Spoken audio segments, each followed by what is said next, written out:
All right, perfect. So I've hit the record button, and this time it's gonna work. So good morning, good evening, good afternoon, wherever you guys are. I'm so glad to be back and recording a couple things. I know I've been kind of on a hiatus, but such as the universe requests for balance, that's kind of what I've been doing for the past couple of months. But I am here with Diane Banasiak. Hi, Diane. Hi, Sheri. Hi. I wanted to really get Diane's story and kind of input on a few things because Diane and I met through a mutual friend, talk about life coaching and kind of different philosophies. And I kid you not, within probably 2 minutes of Diane and I talking, I knew that she had come to a lot of the same conclusions about life, love, liberty, spiritual being, all of these things that I have, and a lot of probably that our listeners are having. And I wanted to get Diane's story out there specifically because, Diane, you took a slightly different direction than I did because you were so involved with the Catholic Church for quite a while. And so just to let everybody know, Diane has come out with a book, and I'll make sure that I get the visual up on there, Room 32. I highly recommend this. You can go on Amazon, grab a copy of it. If you get in touch with me before I send it out, I might be able to get you a copy. You can have one of mine. I have two, but you might be able to get one of mine. Keep it one of them, but it probably will come out a lot more free-flowing if I just hand it over to Diane. So Diane, if you don't mind, let everybody know kind of who you are and what's going on. Well, as you mentioned, I come from a Roman Catholic background. I grew up on the south side of Chicago in a pretty conservative Catholic home. I mean, my parents were loving, good people, but I lived in a world that was pretty Catholic. And it was, when I was born, it was right before Vatican II, and I still have faint memories of the Mass being in Latin. And so I grew up in a world where the church was at the center, and following the priest and following the church was really important to do. And that, on the one hand, was not a bad thing, a foundation for a child, a young person. But the only problem is, as I started growing and developing, and especially hitting the time of puberty, asking questions about my own physicality and trying to understand these desires I had, in a place where, these questions about sex, sexuality, these aren't really discussed. And I was the oldest child of four girls, not sure how to navigate in this world. And thus the story Room 32 is really about my navigation and trying to integrate my spirituality and sexuality and coming to a deeper sense of myself and coming to a place of creativity and wholeness and home. Mm-hmm. That's perfect description. And it's so funny how it seems like in not all of them, but in a lot of religions that have very specific text, sexuality tends to be kind of the big hammer that comes down, and it's really kind of a beautiful but very expansive kind of experience when you start to actually go within and question your own spirituality, how much sexuality combines with it so quickly. Exactly. I've been doing a lot of reading actually, and enjoying some videos on things about like schizophrenia and bipolar disorder. Now the West understands those things as, okay, your brain and your psyche is broken, so therefore we need to institutionalize you, put you on medications, you need to be in years of therapy, you're never going to be cured, we don't understand you, you need a lot of assistance. But if we go to some Eastern philosophies, these people are seen as going through spiritual crises, even shamanistic initiations in some cases. And I was watching some particular part of bipolar disorder where people can go and have these psyche breaks / spiritual crises / spiritual awakenings, and they could go into a state where they are so in one with everything and so in love with everything and everybody that they just want to take their clothes off. Isn't that so funny?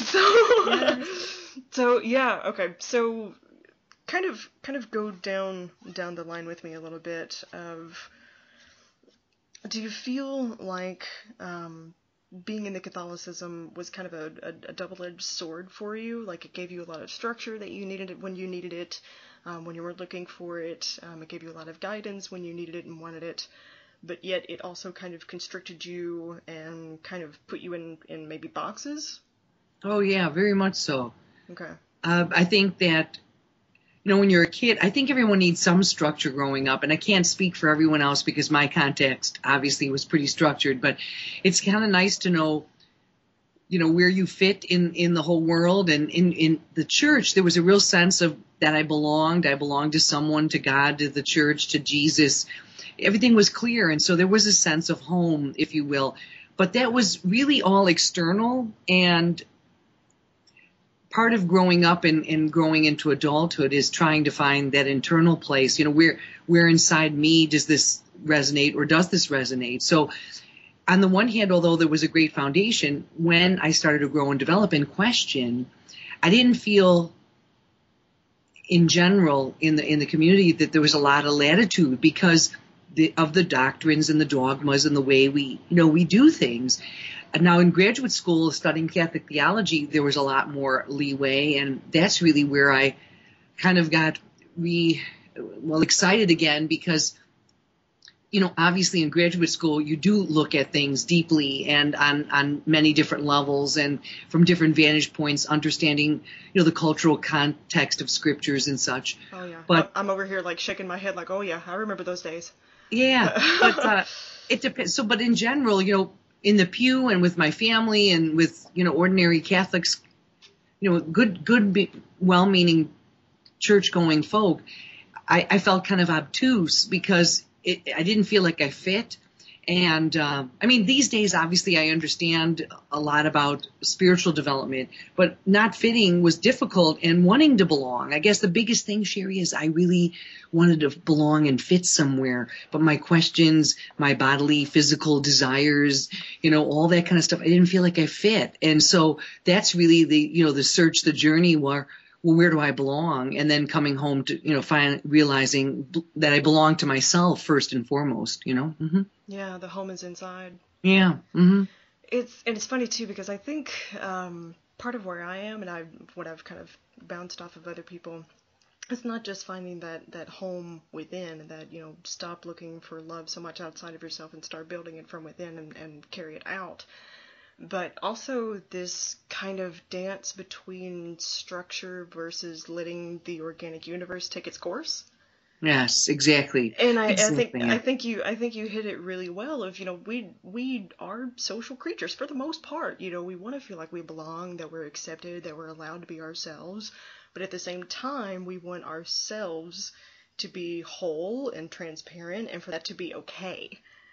And that seems to be the dance of okay, if everybody wants peace, if everybody wants utopia, is it possible to have this wonderful heaven on earth utopia when we're also individualistic and everything that would make you 100% happy may be different and probably is different from mine?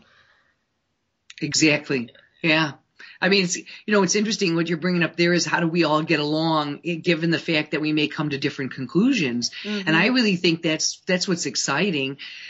In some ways, interreligious dialogue, if you will, these cultural conversations, across boundaries and things, but recognizing that if we demonize the other and we think we've got all the answers, that's where we end up in some problems and difficulties. I used to like the term, and I don't know if I'm pronouncing it correctly, satyagraha, from the Eastern tradition with people like Gandhi, mm-hmm. that the truth is on both sides. And if we can recognize that I don't have a monopoly on the truth and you don't, then perhaps we can all participate in a really beautiful conversation. But sometimes that takes a lot of courage and strength and willingness to let go, as opposed to just sit there defending our own personal agenda. Mm-hmm. Yeah, that's really true. And whether or not that agenda, far from putting a polarity to it, saying that you have a negative agenda or a positive agenda, that's for anybody's discretion and perception.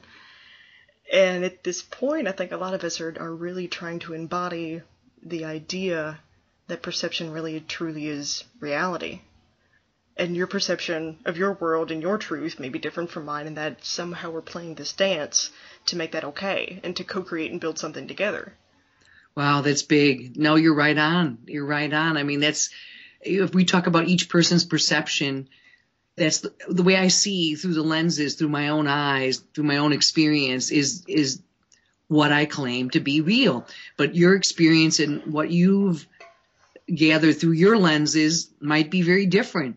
Culture, context, family, language, all that. And so if we understand we're looking through these windows, if you will, out into the world within that different context, then obviously your world and what's happened to you is going to shape quite a bit of your view. So in some ways now it's funny looking back, I think about some of the difficulties I encountered, but if I can through all of this, Sheri, become a more compassionate, loving person, then I don't mind the journey through some of the difficulties and scrapes and challenges, because, if we can be open-hearted with one another and accept and love, given our differences, then I think the world will be a better place. It has to be, You'd think, right? I think so. It's a funny little paradox that we create, isn't it? Yeah. Well, and you touched on a few things there. One of the most difficult things that I've had to kind of swallow, and I still work through it, because I've been through my own traumas and dramas too throughout life as a little kid on up, and there was something that I had to realize was kind of an ego pop, where I had to get over this whole victimhood kind of thing. Exactly. Because, That's when it is huge, because you're a victim, and then you think, that, and then things play out like sarcasm and anger and hatred because it becomes your wall and your protection. And if you let those things go, then you're vulnerable and then you feel weak. And so, you kind of, I'm going to stop saying you because I can't talk about anybody else and I can't talk about myself in the third person. So what I kind of had to do was drop the whole victim-victor polarity and find some sort of balance in between to say, no, these are just experiences that I went through, and it's up to me about how I want that to build me as a person.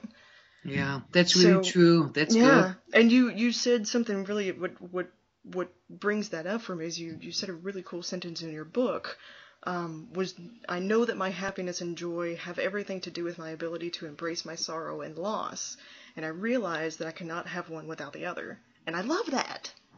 Well, thanks. Well, thank you. Can you elaborate that on that at all? Because I fell in love with that sentence as soon as I saw it. Well, thank you so much. I think, and I hate to say negative and positive. I basically want to talk about joy and maybe happiness or anger and fear. So when anger and fear comes up for some people, for myself, growing up as a child, it's like you don't want to experience those things. So you can kind of feel your body reaction, shutting down, closing the doors, shutting off those emotions. But joy and happiness, those feel good, so I'll let those in. Well, I never realized that as I kept on shutting out what I would call negative or difficult or challenging, that in many ways my joy was diminished as well. And it was only when you fully embrace the full truth or your full existence, which encompasses both the challenging things and the wonderful things, then you realize that it's both and so now it's kind of interesting. It doesn't mean that every time sorrow or fear come up, as they will for all of us, I'm just doing a happy dance, but I realize that with the joy, the difficulties, that the fear or the sorrow, that by embracing them, and Pema Chodron talks about this, a Buddhist who mentions that leaning into those moments, not running away, but leaning in. I find the more I lean into those difficult things, it's like a wave that washes over me, and on the other side, there is peace. And then when I experience the depth of the grief or the sadness, all of a sudden I realize that my joy increases. So it's really either go deeper and live from that deep place, or you live on the surface. And I didn't realize by trying to kind of be selective in terms of emotional experiences, I really was living more or less on the surface. Mm-hmm. Yeah, that makes a lot of sense. I mean, we can get pretty wrapped up on the inside. Yeah. Mm-hmm. And then it's a realization of whether or not you're letting your mind kind of entangle you, or if you're letting your heart speak at all. Mm-hmm. And then that's when I start to talk to people about, are you allowing your heart and your mind to kind of shake hands? Because your heart really knows what you want from within. It knows what you want and how you want to be and how you want to live, and let that play out. But your brain is really there to help you find it out on the external. Your brain isn't there to sort of say how things should be. because you're kind of setting yourself up for who knows whose expectations, and then who are you really living for. Very good. Yeah, so that kind of brings me to my next part too, because there's kind of a philosophy or a belief or whatever kind of structure system that you want to go from, but if we go from the idea that we create our reality for as much as we can, we create the things around us, we have our own internal power and we can create what we need and want, right? Mm-hmm. But it seems like there has to be some sort of balance, and I'm wanting kind of your take on this. There has to be some sort of balance. Do you think that at some point it might be hindering or even destructive if you focus and concentrate too much? You know, if you kind of embody the whole thing of, well, if I believe it and know it enough, it will manifest. Well, it's interesting that you asked me about that, because I think that we're creators. So when I think about, if you talk about source as creator, the source, or some people want to use the language of God or energy, you know, we've got the fact that there is this creative element that's operative in this realm or this universe.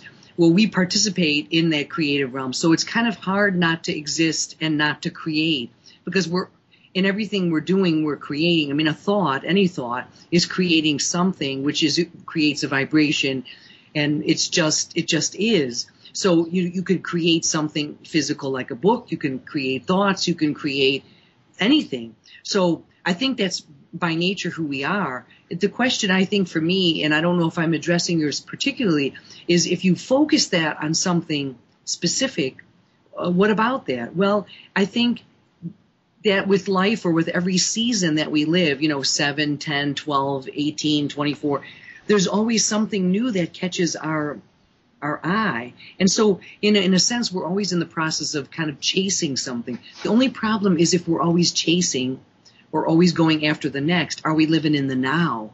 And so to me, that's the balance there, Sheri, because in the moment, this is where the life is right here. And I can have an intention for what is now, but what maybe will be. But the most important thing is to be here now. And hopefully in the here and now, I feel the peace. Hopefully in the here and now, I feel wholeness. Hopefully in the here and now, I feel abundant. Because if I don't feel it now, if I'm just thinking it, Sheri, I don't think it will manifest. I think a part of it is from the deep sense of I'm feeling it now in this moment, and if it's true now, it is true, and it will continue to be true. So if that makes some sense, because I know I've spent a lot of my life chasing down things, and just recently through yoga, meditation, I feel like stillness is so important, and you can't always be after something, but to feel the abundance and the peace and the joy now, that's not a bad thing at all. Wow, well said. Oh, well, thank you. I like that because I mean, and I have a lot of conversations and have seen a lot of things about living in the now and putting out your intentions and things like that. But you're right. I think I spent just personally, I spent a lot of time. A friend of mine used the phrase, life is a buffet.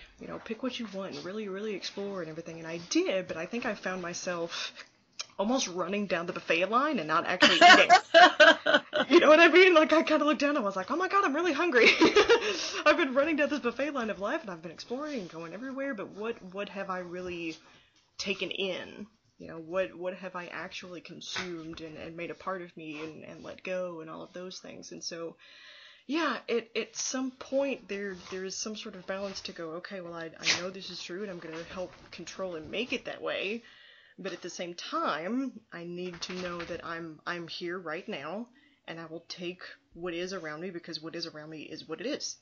If that makes any sense. Oh, sure. Okay. I think I like what you say about the buffet line, and I'm guilty of that too. I mean, let's face it, we do live in the United States, a big modern industrial, world where these buffets are all around us, literally. And so I know what you mean by buffets. Now, some people don't live in this kind of world, but it's all around us. We can't help going after the next and the next. The difficulty in that is if we're always chasing, are we really living in the here and now? But to have some goals and to have some plans, I don't think that's very bad at all. And to really kind of come to a sense of who is Sheri? What am I all about? What makes me tick? I mean, those questions, those are big questions, and sometimes they're life questions, really. Mm-hmm. They are life questions, which kind of brings me to my next point. Diane, you do life coaching now. Yes. You've kind of gone through a series of, theology and teaching and dance and yoga and all of these things, and so you're doing a lot of life coaching now. And we talk about being in our heads and everything, and worrying about the future, and because I'm sure you have people that have anxiety, because it's kind of the common thing now. When you have somebody in front of you that's displaying a lot of worry and kind of in their thoughts a lot and worrying about the future, how do you kind of bring them into realizing the presencing of being in the now and presencing themselves? Well, that's a great question. I'm not sure that I'm not the big guru, Sheri, just to make that clear. But what's your magic button, Diane? I don't have a magic formula, but it depends where people are, because sometimes a meditation, like just inviting people, okay, let's stop the session right now and just be still, and let's, again, the invitation to go within and just be calm. Not necessarily giving a mantra, but maybe asking that person to just listen to their breath in and out and breathing in and out. That sometimes our own breath and the stillness, the quiet, can bring someone to a place of calm. But it depends, because, think about it, Sheri, we're also plugged in and turned on, and we've got, all these, between social media and all of the things we're connected with, we don't really have time when we're not connected with listening to something. So when you ask someone to disconnect and just be still, the difficulty there is all the stuff comes up, all the baggage, all the, difficulties. And so asking someone or inviting someone into stillness can be good for some, but for some it's an invitation to say, wow, these are the areas that I'm really struggling with. But if something surfaces, then that can be the point where we can say, well, let's focus on that. Because in coaching, really, I usually start with the wheel of life that divides your life into several pieces. And sometimes people come in and they don't even know where to begin, because there's a sense of, again, anxiety, chaos. But sometimes by stilling a person or asking someone just to be calm and perhaps meditate for a few minutes, then inviting them to take a look, then they might be clearer about, well, you know what? My relationship with my sister isn't what it could be. And so they kind of figure out where they need to start, because you could start any place in your life. And if you address one thing, Sheri, like if you address whether it's finances or your health or your sister, the other areas of your life will naturally be addressed as well. So it doesn't matter where you start somewhere and address one thing that's kind of out of balance. Eventually there'll be more balance in the rest of your life as well. Mm-hmm. Yeah, and then this is kind of where, when you go into that stillness, you realize that you're faced with yourself. Exactly. And all of the different pieces of yourself that maybe haven't gotten the attention that they're really longing for. And I think from my own perception, the way I kind of put it to an analogy is we're fractionalizing our own consciousness. And so we find ourselves not able to focus fully in the now, because there are pieces of ourselves that haven't been addressed. There's the piece of myself that is a partner. There's a piece of myself that might be working for somebody. There's a piece of myself that is a daughter, that is a sister, that is a friend, that is this and this and this and this and this. And if there are those pieces of ourselves that we haven't addressed, then they're kind of popping up into our memories, into our now, into our consciousness, into our thoughts, that are kind of causing that ADD that people talk about. And I say that kind of not lightly, but not in the same context that a psychologist would diagnose somebody. Sure. No, I know what you mean. Sure. Yeah, it's not necessarily a chemical imbalance. It's just that we have split ourselves up so much, like you talk about with social media and different,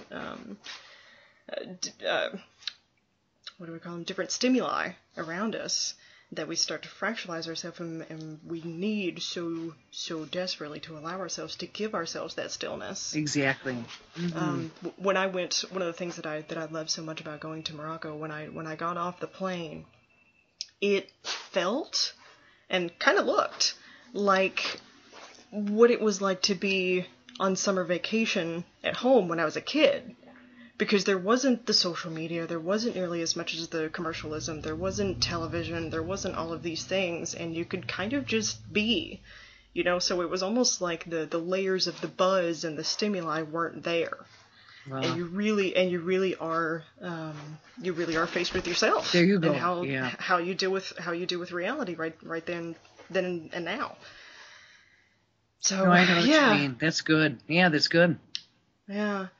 So, and I brings me to another point too. I read a book. It was mostly talking about technology. Kurzweil talking about the singularity effect, and he was alluding to technology and how the past, the whole 1900s we were kind of on a pretty steadily incline of technological development and industrial development. And then how we're kind of coming to this knee bend upward of how technology and different things are kind of going so fast that maybe it's going to get to a point that we're not going to be able to keep up with all of the upgrades. That it's kind of just taking a life of its own. And I kind of put that same theory to our own consciousness. Are we going to allow ourselves to take off so much that we can't even keep up with ourselves? Wow. That's big. Do you see what I mean? Oh, sure. I just think but that's why we need practices. Like I talk about yoga, meditation. There are a whole plethora of practices, but how do you keep on coming and, checking in with yourself?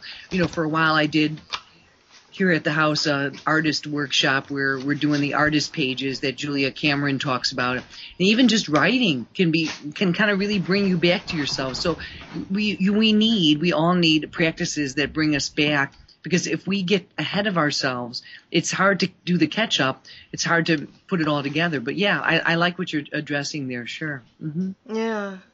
There was another part too, because a lot of that is about letting go. Yeah.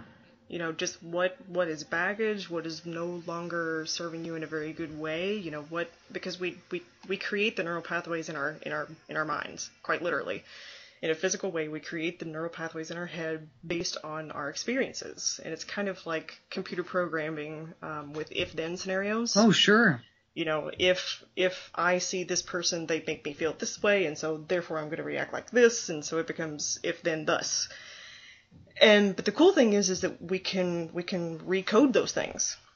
They're not hardline set, but we have to kind of become our own observer. Oh yes. To see what it is of the thought patterns, of the behavioral patterns that we are continuing with ourselves, and a lot of those things are because we've allowed past experiences to build on what we should do now. And part of that I understand is, we're social creatures, we're observers, and so we want to be able to fit in, and so we say, okay, well, I don't want to say this because that's offensive to someone, and I don't want to offend anybody, so I'm not going to do that. But that doesn't necessarily mean that we can't and shouldn't change those. And so I think it's more about looking at what are those past experiences or thought patterns and behavior patterns that are actually hindering us in being able to be vulnerable and expose ourselves, to be open to new ideas and different things. And you talk a little bit about letting go in your book, and you talk a little bit about letting go of hell. Yes. And letting go of judgment. Do you feel like that was kind of a big piece for you, where you kind of looked at it and said, you know what, this is actually, it's making me more scared, it's hindering me from being able to move forward and really explore? Do you feel like that was something that was just like, you know what, that box has got to go? Yeah, well, you hit the nail on the head there, Sheri, because I think so. It's funny because, again, growing up in this church world, really clear lines, heaven and hell and judgment. And for some people, that is the reality they believe, and that is what they think it's all about. But for myself on this journey, it actually happened in a religious ed classroom in a church where I was working, and one of the parishioners there had said, talking about God and God's love, and really having a hard time with hell, and he said, Diane, I can't. It was like he couldn't buy it. And here he was, the church, a person in the church, card-carrying member, if you will, baptized, believer, and he's telling me, Diane, I have a hard time with this. Now, I've heard other people say it before, but it was my receptivity in that moment with him that things really changed, because he was talking about this expansiveness of God's love. And if God's love is everywhere, then he has a hard time believing that there can be even a place like hell. And it was funny how I really took it in. And I really, really took it in, and I started thinking about that. And I thought about the expansiveness of this loving energy, and then wondering about it all, and really start to think about it. And between that young man and then other dialogue partners, and allowing myself now to really think for myself and kind of play with these ideas, as opposed to saying, well, this is the way it is. Before I know it, I finally started to let go of hell. And for me, realizing that so much of hell was tied to my judgment of myself, judgment of others. And when you can begin to let go of judgment, then you're kind of letting go of hell, if you will. There is no place for me that there's going to be an end place where, I'm going to go before the Almighty. And all I have to say is, I thought I was free within the church, living this full, free existence. And now that I've let go of hell and judgment, I feel freer than ever. Do you believe it? It's just wild, Sheri. It really is. That is so funny. I remember, this reminds me when I was like 10 years old, and my mom was telling me about the Jehovah's Witness outlook, and how she brought out a book, and there was these pictures, and she was talking about how if you're good enough, according to someone's exam apparently, if you're good enough and you pass the test, then you'll be able to be brought back after you die, and you'll be brought back to build Jehovah's Paradise or something like that. And my immediate thought and question to her then was, okay, well, what happens to the people if they aren't good enough according to these standards and performance evaluation? And she said, well, you're just null and void. You don't have consciousness. You're nothing. And I'm like, okay, so how can something be created by love, from love, for love, and then be put into either non-existence or somehow an existence that is absence of love? If source and God and spirit and energy and all of this is all a form of love, then how can there be some esoteric place that exists that is not love? Exactly. No, that makes perfect sense. Yeah. Now, there's also the understanding that, and I'm not saying that, we don't have nightmares or that we don't get scared or anything like that, but that's kind of like to my perception, the polarity game of human existence. Because to me, it seems that we can't grow without some form of contrast, and that's kind of the new things that you were talking about. Like, we could come to a very balanced state, but we're always coming up against or to and being attracted to something new that helps us kind of grow and shift and rearrange a little bit. But we can't. To me, I don't think we can grow without some form of contrast. No, I think that's really good. It really hit me. I was at the Met, the museum in New York, and I saw this picture, this artist, and the contrast in the picture was so striking between the young man looked like a wheelchair, and then these beautiful girls walking down the path. And it was so interesting because in the past I would look at a photograph like that and think, what was this artist thinking of? It's just, because there was both and. You had someone in a wheelchair in darkness, kind of crippled up, looked like they were struggling, and then these beautiful women seemed to be having the time of their life, walking down, lit up with the sun. But it was wild to look at that picture, Sheri, and then think, that's it. Like, you can't see one without the other, and how you need both and. So instead of now thinking that sorrow is kind of the demon or joy is the blessing, that what if even sorrow can be blessing, because sorrow can teach us to, so in other words, instead of fighting or fleeing or whatever, if you can open up and enter it all, that maybe from all ends, some beautiful things can be born. But we're always, it's like you're saying, it's the contrast is key and so vital in this existence. And instead of worrying about that contrast, welcoming it, because from that so much is born. Mm-hmm.